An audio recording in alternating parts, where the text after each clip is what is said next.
صلی اللہ علیہ وسلم۔ انسان اپنے ماں باپ سے محبت کرتا ہے، کہتا ہے یہ میرے دنیا میں آنے کا سبب اور ذریعہ بنے ہیں، میرے دنیا میں آنے کا، میرے وجود کا سبب و ذریعہ بنے ہیں۔ تو جو تیری آمد کا سبب و ذریعہ بنے ہیں ان سے محبت طبعی بھی ہے، عقلی بھی ہے، ایمانی بھی ہے، تو پھر اس سے محبت کیوں نہ ہو جو ساری کائنات کے وجود کا سبب و ذریعہ بنے۔ کونین کی تخلیق کا آقا تو سبب ہے، اسلام کا مفہوم تیرے در کا ادب ہے، طٰہٰ سے آیا ہے تیری سیرت کا قصیدہ، واللیل تو آقا تیری زلفوں کا لقب ہے۔ کتاب فطرت کے سرے ورق پر جو نام احمد رقم نہ ہوتا تو یہ نقش ہستی ابھر نہ سکتا، وجود لوح و قلم نہ ہوتا۔ تیرے غلاموں میں نمایاں جو تیرا عکس کرم نہ ہوتا تو بارگاہ ازل سے تیرا خطاب خیر الامم نہ ہوتا۔ نہ روئے حق سے نقاب اٹھتا، نہ ظلمتوں کا حجاب اٹھتا، فروغ بخش نگاہ عرفاں اگر وہ چراغ حرم نہ ہوتا، یہ زمین نہ ہوتی، فلک نہ ہوتا، عرب نہ ہوتا، عجم نہ ہوتا، یہ محفل کون و مکان نہ ہوتی اگر وہ شاہ امم نہ ہوتا صلی اللہ علیہ وسلم۔ تو پہلی چیز جو تو نے قرابت ڈھونڈی وہ تو تیری جان سے بھی زیادہ ملی، اور دوسرا سبب انسان دیکھتا ہے کہ محبوب کا مجھ پہ احسان کیا ہے، تو انسان احسان کا غلام ہے۔ الانسان عبد الاحسان، انسان احسان کا غلام ہے۔ تھوڑی سی کسی نے چائے پلا دی، سیون اپ پلا دی، یا تھانے کورٹ میں کام آ گیا، اب اس کے سامنے آئیں بائیں سائیں کرنے لگتا ہے، ساری زندگی سلوٹ کرتا ہے اسے۔ تو یہاں تو بات صرف احسان کی نہیں ہے، میرے نبی کی ذات سارے احسانات کا خلاصہ ہے، بلکہ احسانات خداوندی کا عنوان جلی ہے۔ کیونکہ جس وقت نبی پاک صلی اللہ علیہ وسلم دنیا میں تشریف لائے، کیا حال تھا اس انسانیت کا؟ انسانیت تو مٹنے کو تھی، اس نے خود ختم ہونے کا ارادہ کر لیا تھا، اور خدا کی عدالت میں اپنی بغاوت کا مقدمہ خود دائر کر چکی تھی، اور اپنے خلاف گواہی دینے کو خود کھڑی ہو چکی تھی۔ مسئلہ صرف عرب کا نہیں تھا، مسئلہ انسانیت کی قسمت کا تھا۔ مسئلہ یہ نہیں تھا کہ باپ اپنی بیٹی کو زندہ درگور کر رہا تھا، بلکہ مسئلہ یہ تھا پوری مادر گیتی سارے انسان مل کر انسانیت کو مٹی میں ملانے جا رہے تھے۔ جس وقت نبی پاک صلی اللہ علیہ وسلم 6 صدی عیسوی میں تشریف لائے، پھر صورتحال ایسی سنگین، محیط، دقیق اور پیچیدہ تھی کہ بڑے سے بڑا مصور، رائٹر، ادیب و مورخ اس دور کی تصویر نہیں کھینچ سکتا۔ اگر نقشہ کھینچا ہے تو وہ خدا کا قرآن ہے۔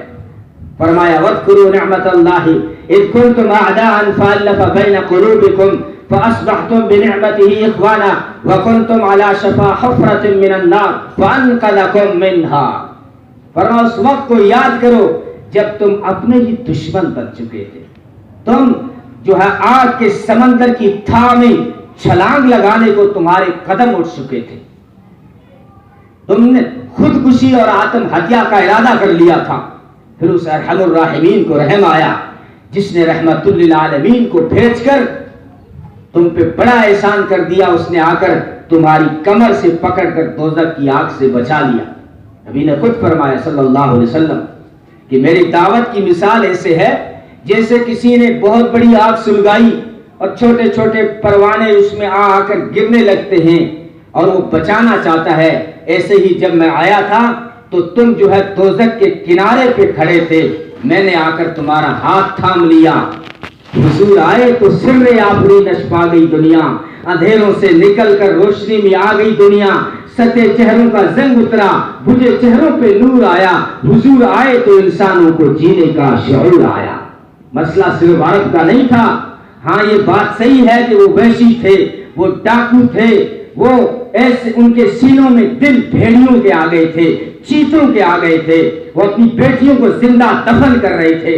وہ دیکھا اپنے سیرت کی کتابوں میں واقعہ، جس نے انداز لگائے، اندازہ ہمیں دے دیا ہے کہ وہ کس طرح کے انسان تھے۔ عرب کا ایک وڈیرا، ایک لیڈر، ایک پٹیل جس کا نام تھا عامر ابن ہند، اس کے بھائی کو بنو تمیم والوں نے قتل کر دیا، اور اس نے منت مانی، قسم کھائی کہ میں بنو تمیم کے 100 افراد کا قتل کروں گا۔ ان کی ہمت کیسے ہوئی میرے بھائی کو قتل کر دیا، اب میں ان کے 100 آدمیوں کا قتل کروں گا۔ اس نے یک بار بھی اچانک حملہ کر دیا بنو تمیم پہ. بنو تمیم بھاگ کھڑے ہوئے, کوئی اس کے ہاتھ میں آیا, صرف ایک بوڑھی ناتواں نحیف ضعیف عورت اس کے ہاتھ لگی. کیا کیا اس عرب کے وڈیرے نے, کیا کیا اس لیڈر نے, کیا کیا اس پٹیل نے؟ بہت بڑی آگ سلگائی اور اس بوڑھی کمزور ناتواں عورت کو زندہ پکڑ کے آگ میں ڈال دیا. کوئی مسافر گزر رہا تھا اور جب اس کی نگاہ پڑی کہ آگ سلگ رہی ہے, وہ 7 دن کا بھوکا انسان تھا, اجنبی مسافر, 7 دن کا بھوکا. آگ دیکھی, سوچا کچھ پک رہا ہوگا, کچھ کھانے کو ملے گا. ہولے ہولے قدم اٹھاتے ہوئے جب آگ کے قریب آیا تو عمرو بن ہند مسکرا رہا ہے. ایک بڑی عورت جس کا نام حمرا تھا وہ آگ کے اندر چل رہی ہے اور چیخیں اس کی نکل رہی ہیں. اور عمرو بن ہند نے اس اجنبی سے پوچھا, تم کون ہو؟ اس نے کہا, میں تو مسافر ہوں, میں اجنبی ہوں, میں تو آگ دیکھ کے آیا, 7 دن کا بھوکا انسان ہوں, شاید کچھ پک رہا ہوگا, کھانے کو ملے گا. کیا کیا اس نے؟ عرب کے اندر مہمان نوازی مشہور تھی نا, عرب کے اندر مہمان نوازی تو مشہور تھی. تو کیا کیا اس وڈیرے نے؟ اس اجنبی مسافر کو پکڑ کے زندہ آگ میں ڈال دیا. یہ تو عرب کا, صرف مسئلہ عرب کا نہیں تھا, لیکن مسئلہ وہ رومن اور یونان جس کی تہذیب کے ڈنکے بجتے تھے. آج بھی شاعر لوگ, آج بھی لوگ مثالیں دیتے ہیں ان کی ثقافت کی, آج بھی ان کو ثقافت کا دھنی سمجھا جاتا ہے.